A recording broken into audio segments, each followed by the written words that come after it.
This is the Stress-Free Wedding Planning Podcast with Sal and Sam, a new podcast for engaged couples concerned about wedding planning and family expectations but want a stress-free, fun, and unforgettable wedding. Hi, I'm Sal from After Hours Events of New England, the leader in making your wedding stress-free. Hi, I'm Sam from Atmosphere Productions Disc Jockey Service. Experience the difference of a stress-free wedding with our extensive experience and the difference in quality. Welcome to the Stress-Free Wedding Planning Podcast. How long is a wedding reception? What events are included in a wedding reception? What should a typical wedding timeline look like? After listening to this edition of Stress-Free Wedding Planning, you're going to know and understand the answer to those questions. With over 80 years of combined wedding experience and insider information, this is Stress-Free Wedding Planning with your hosts, Sal and Sam, a new podcast for engaged couples who are stressed about wedding planning and family expectations, but want to have a fun wedding. Listen now for revealing wedding insider secrets, tips, and strategy or lesson that you'll be able to implement for a stress-free wedding. Information that you just can't miss and may just change your life. Take the journey with us from worry and concern to a stress-free and unforgettable wedding day. The Stress-Free Wedding Planning Podcast with Sal and Sam. Hi, I'm Sal from After Hours Events, the leader in making your wedding stress-free. Hi, I'm Sam from Atmosphere Productions DJ Service. Experience the difference of a stress-free wedding with our expert knowledge and the difference in quality. Learn more about our journey to help you with stress-free wedding planning in the trailer or pilot of this podcast. In today's edition, an important question that many couples ask us: how long should the wedding be? Well, it depends on how you structure your wedding timeline and your budget. But first, if you have any questions or concerns, go now to Facebook and join us on the Stress-Free Wedding Planning community and ask away. Welcome to the Stress-Free Wedding Planning Podcast. Today's topic is, how long is your wedding timeline? How long should it be? The biggest part of wedding planning is actually the timing. There are traditions and customs and events that need to be done in a limited amount of time, so creating a wedding timeline is essential. And really, that's what a wedding planner is for. Firstly, you need to know how much time you actually have. So how long is the wedding reception? Have you decided that? Well, it depends. Different wedding venues have different packages with different reception lengths. So your best bet is to talk to your wedding planner and reception venue. They have a coordinator there who's going to tell you, well, you've booked this, so you get this amount of hours, etc. Today, we're going to talk about the average wedding reception length, which varies, but we'll say 5 to 6 hours. And we're going to break it down so that you'll get to see exactly the timing of these events. Now, not included in this list are the period where you and your spouse are getting ready, which usually take place somewhere else and is usually several hours. Any pre-wedding sessions like the first look, we're not including that. Setup and cleanup, we're not including that, and any after parties. Be sure to factor these events into your entire timeline. We're not going to spend our time today discussing the entire timeline, just the reception portion of the timeline. That's what's going to be the focus of our discussion. What events are included in the wedding reception? And I'm going to kind of go through the time, and we'll have Sal is going to give you what is going to happen at that time. And feel free to write this down and refer to it later so it'll help you create your own timeline. In order to create a wedding timeline, we recommend making a list of all the activities you'll need to include in the big day and work with your wedding coordinator or wedding planner to figure out how to work them into the allotted time period. For this reception-focused timeline, guests arrived at 5 p.m. and the ceremony took place between 5:30 and 6 p.m. And the ceremony and reception are all in the same location. How long should a wedding be, Sal? It really depends on your budget and what you could afford and how long it could really be. I suggest not to go too long, because too long, it doesn't end well. You don't want it to end badly. You want to end it on a high note. A high note, definitely end it on a high note. I find that the average for here in Connecticut, Yep. facilities are doing, when you include a ceremony, it's about 5.5 to 6 hours for the full thing. Okay. And I'm starting to see a trend now that it's going more towards the 6 hour time frame. Yep. So maybe that's what we should talk about. If someone's doing it between let's do that. 5 to 11 or something like that. Yep. And firstly would be the ceremony, right? Ceremony, which typically is about 30 minutes altogether. Yep. I know there's facilities who try to say, oh, it's an hour and then you get 5 hours at the other end. And when it ends early, we start earlier. Realistically, it's typically a half hour, unless if you're having a religious ceremony, like a Jewish ceremony, which could last a lot longer. That might be 45 minutes long. So you have to consider for that. Yeah. And I give my clients a pro tip in that even though the ceremony only lasts 30 minutes, make sure you have your music or your musicians start half an hour before that. Oh, yes. Because what you don't want to have is the music starting just as you're getting ready to walk down the aisle. So have your musicians, if you're getting married at 4 o'clock, have the musicians or the music, if the DJ or band is providing music, have them start at 3:30. There may be nobody there, but your guest will then walk into an atmosphere of music as opposed to an atmosphere of a musician trying to hook everything up to his sound system or a DJ hurriedly trying to hook up a second system. Yeah, by doing this early, a couple things is happening. Yes, you're being greeted by music. And you're not seeing any type of equipment put up anywhere. Yes. It's all completely done. And I know I noticed when I am DJing a ceremony reception, what always happens when the ceremony's on location, people tend to be early. Yes, they do. And half hour. Yep. Sometimes it's been more than that. More than that. Yep.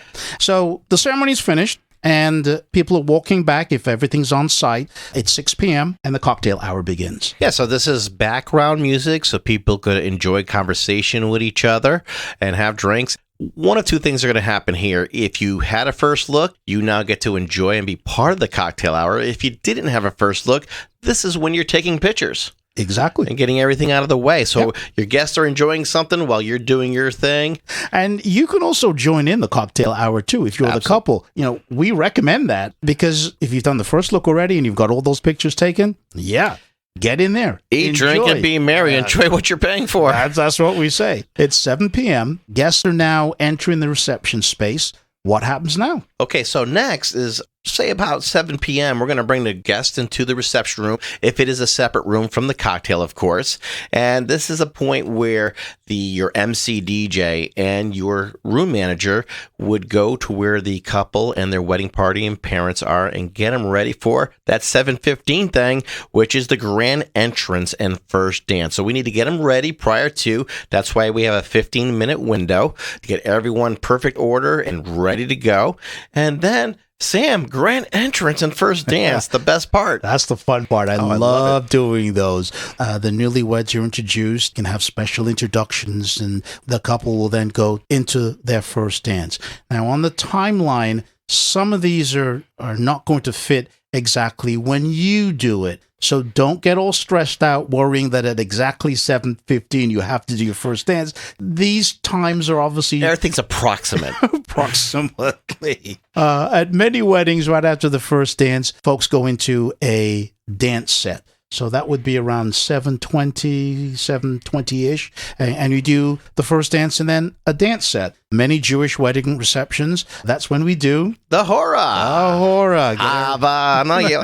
Don't say Sal.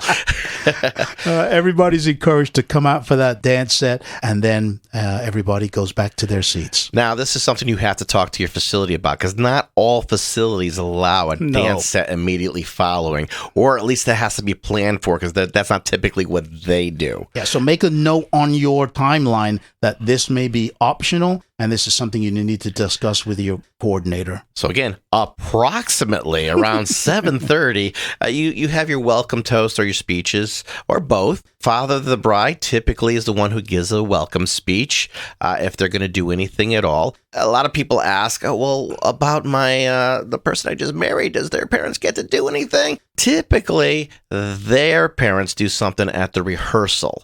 They can do it at the wedding, completely up to you, though. And then typically you have like a maid of honor, matron, lady of honor, best lady, or best man speak. And I've done weddings where other people have come up and said something too. I always request never have open mic for the toast. Oh, no. Only Never. the specific people that are listed on the timeline are the only ones that speak. You don't just have somebody walk up and say something. Why? Who knows what they're going to say? Oh, big time. And how long it could end up going. You need to remember, you need to keep things rolling. Food needs to come out. You're hurting the chef back there. He's cooking your beef or your chicken, and it's all getting dried out because it's just under the heat for too long. So And that's why we have a timeline. That's why we're talking about this now. So we're going to take a quick break, and we'll come back and we'll go over first course, the dance set, the entrees, and some more dancing right after this. You're listening to the Stress-Free Wedding Planning Podcast.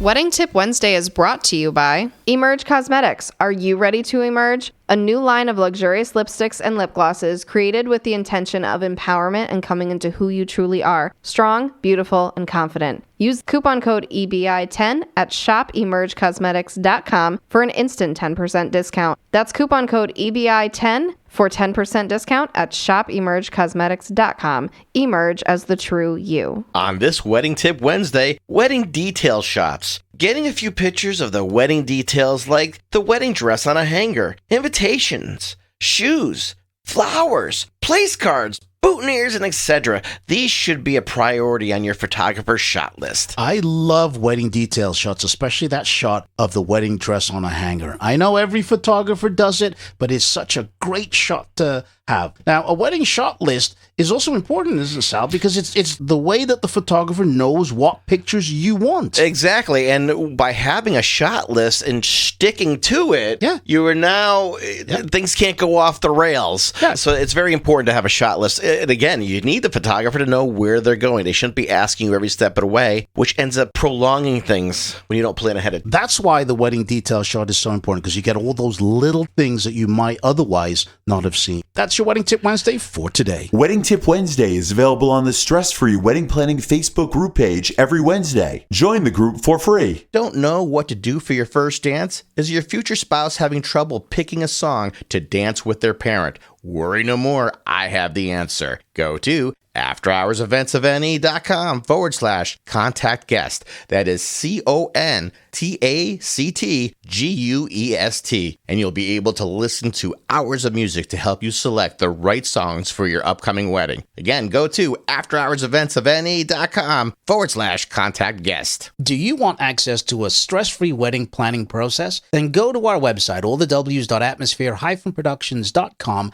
and get my free report. 8 questions you must ask a wedding professional before booking them. Get it today. That's allthews.atmosphere-productions.com. Look for the free report and learn to shop like a pro from a pro, and go from concern and worry to stress-free wedding planning. You're listening to the Stress-Free Wedding Planning Podcast. Welcome back to the Stress-Free Wedding Planning Podcast. We're talking about how long is your wedding timeline. I'm Sam from Atmosphere Productions DJ Service. Experience the difference of a stress-free wedding with our expert knowledge and the difference in quality. We've been talking about the timeline. We've kind of started around 6 p.m. for the cocktail hour. Around 7 o'clock is the reception space being open for the guests. 7:15 is the grand entrance and first dance. Around 7:20 is your first dance set. 7:30 is the toast. These are estimates.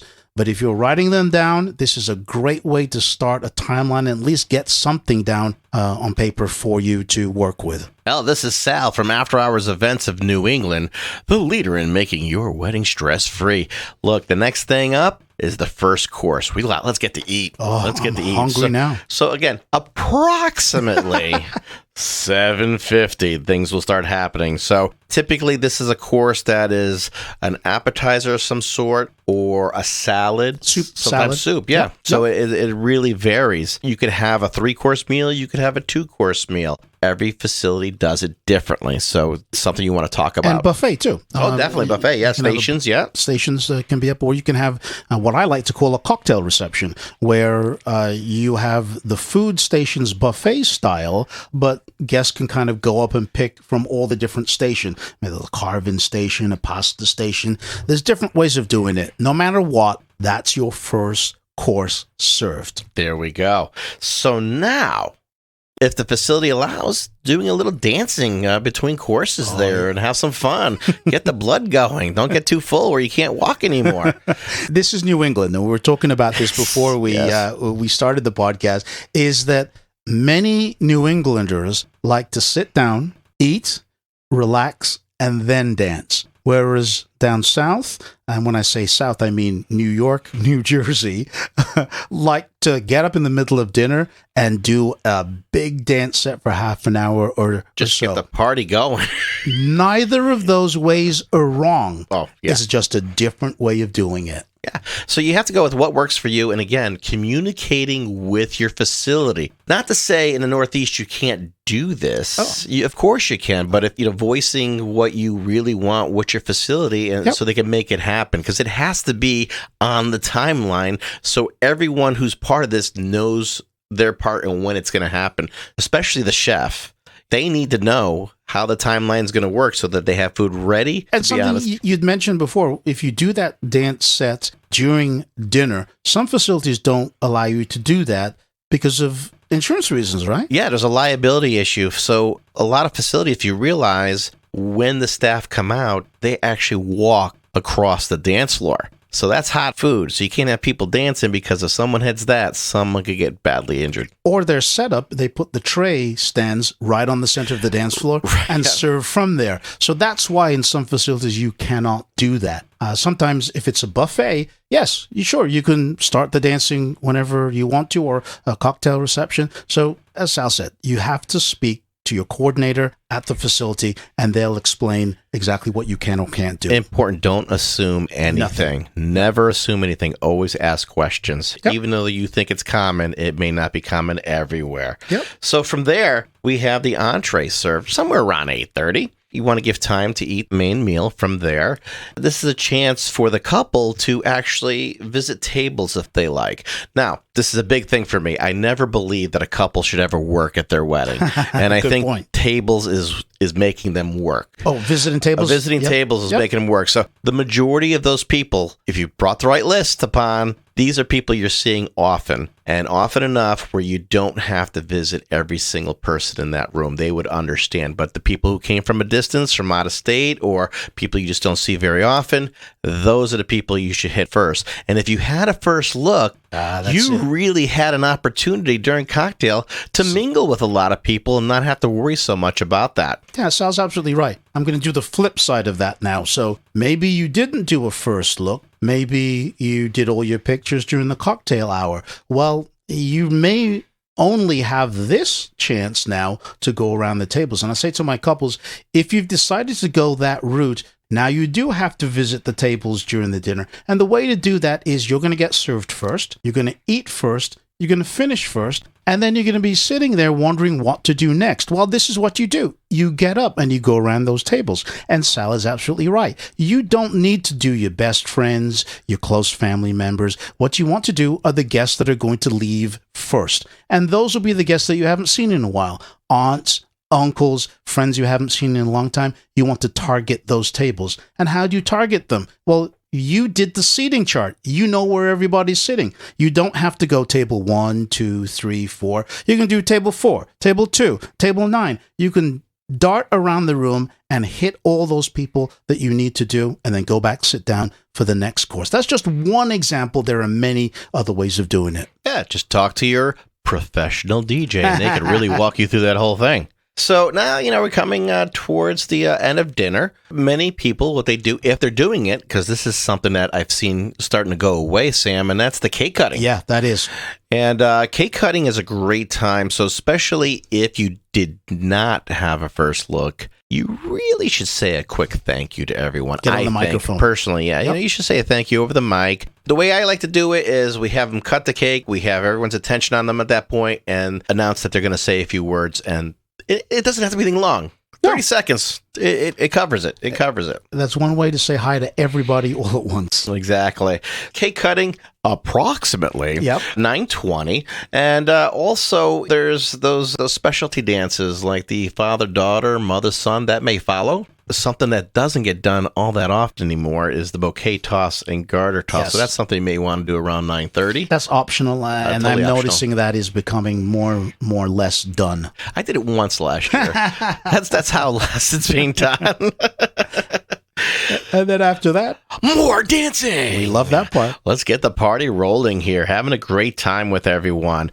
And, if you're dancers, get out there. And I always say the couple are magnets. They are. If you are on that dance floor, people are going to attract to you. You're going to be able to talk and drinking and having a great time with your family and friends. The guests did not come to see me.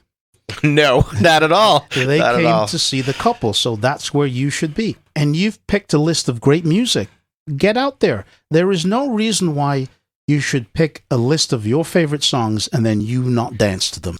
Oh, I can't There is agree no more. reason. There Can't is agree no more. reason. Because I know on our end, we're playing supposedly their favorite Yeah. song, and they're not out there, and then people are like, well, this is not so much our favorite song. Oh, yeah. And why are you playing this? Yeah, and then the couple requested All Along the Watchtower.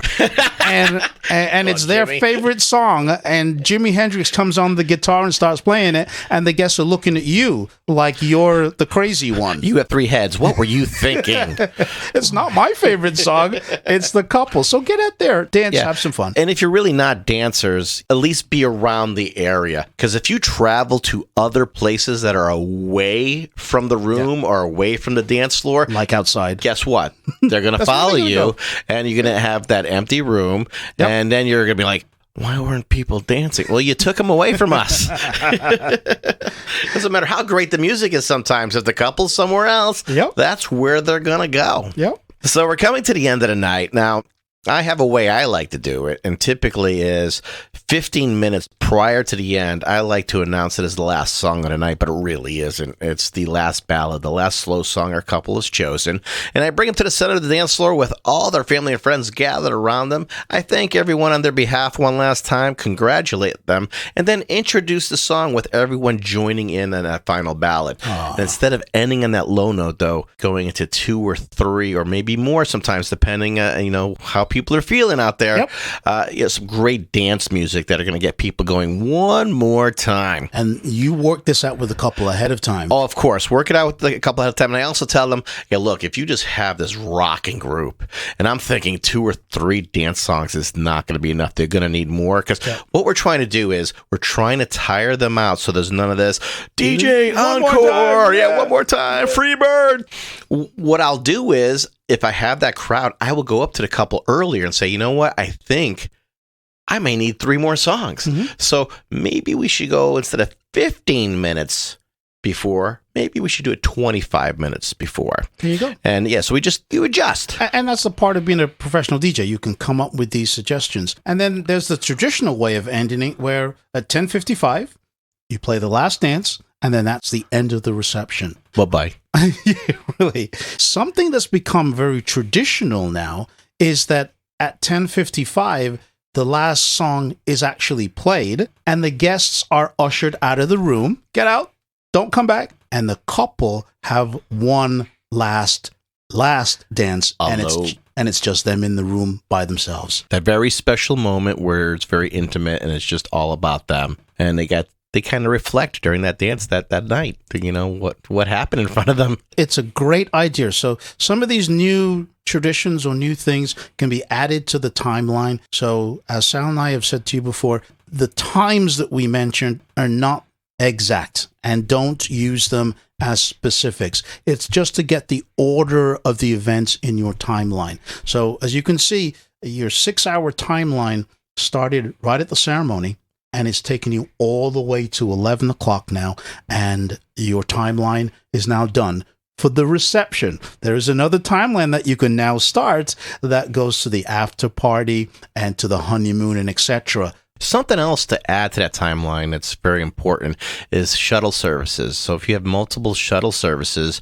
you want to make sure your MC DJ knows about them and maybe announce them when they're coming up. Good so point. People are prepared for it. And especially at the end of the night, knowing when that shuttle's going to leave so they can make that announcement, say, okay, it's 11 o'clock, but that shuttle's out of here in 10 minutes, so you need to get out there quickly. Our discussion with you today about how long is your wedding timeline. We hope that has been helpful to you and it leaves you stress-free. You're listening to the Stress Free Wedding Planning Podcast. So there you have it. We just shared with you exactly how long your wedding timeline should be. You also learned what it takes to create that timeline. Now, as you spend the next week planning your wedding, if you want me, Sal, or our community of stress-free engaged couples and wedding experts to answer any wedding-related questions, then join us over in the Stress Free Wedding Planning Facebook group. Once you're in, go ahead and share your concerns and worries. We'll let you know if you're on the right track or if there's something you should be working on.